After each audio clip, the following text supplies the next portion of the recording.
So we had some very interesting elections here on the local level, and a couple of these are just really close races. Many of us are still watching the LeVar Christensen, Suzanne Harrison race. Very interesting how close that is. 5 votes separating them. Right.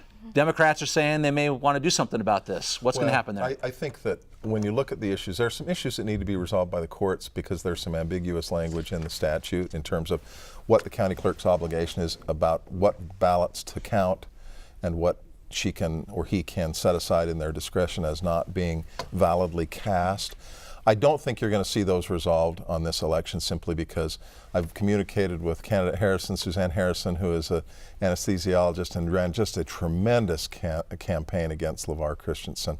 LeVar is my colleague in the House and I have respect for him, but I'll tell you, Suzanne Harrison gave him a run for his money, ended up just a wee bit short.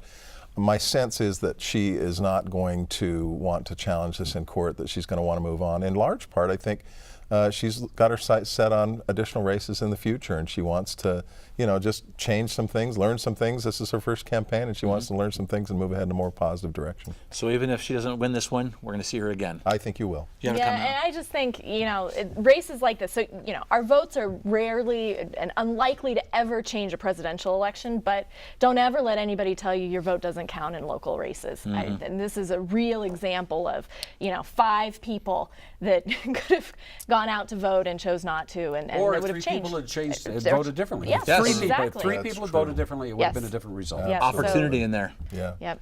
So we had our leadership races here also for the majority and the minority. As we look at the people who won, Jessica, can't help but notice no women in leadership in the House or Senate yet. In Republican leadership. That's what in Republican leadership. Sorry. That is correct. Thank you, Doug. In Republican, because we do in the House in particular, which is where You guys do pretty well. which is where I wanted to get to, but in Republican leadership, right, in the majority party. Comment about what's happening, because Deidre Henderson gave it a shot. Yeah, I think the fact of the matter is that Utah ranks very poorly on women's representation in the House and the Senate overall, but particularly among Republicans.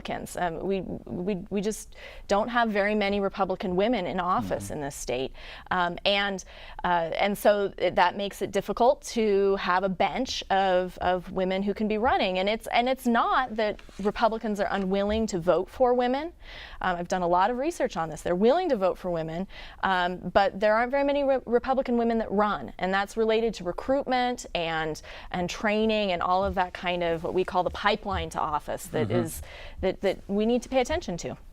Absolutely right. Greg Hughes remains on the stage, locally and maybe nationally. Doug? Give Greg Hughes credit. I mean, here's a guy who years ago you guys kind of targeted with this bogus, ethics investigation. I wasn't even in the legislature at the time. And he comes back and and he defeats a person who everybody thought was going to win.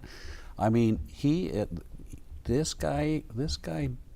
Don't ever pick a fight with him. I think that it would be very good in many ways for the state of Utah to see Speaker Hughes on a high-level national spectrum. And Greg and I get along well. I like the Speaker. We don't always see it eye to eye. We have conflict sometimes, but we respect each other. My sense is that he's obviously not going to get the Secretary of Transportation position. That's gone to Elaine Chao, but there are a couple of undersecretary positions that if they offered them to him would be good for him and he would be very good at. They deal primarily with mass transit issues. I think that he'd be great for those positions, and if he got them, he'd take them. However, when you talk about something outside those sort of positions that are really high-level positions, I don't want to see him leave, and I don't think he would be happy leaving, because when you get right down to it, Speaker Hughes is not an administrator. He's a big picture, 30,000-foot inspirational leader kind of a guy. But coming back to Deidre, what an amazing woman. What an amazing legislator.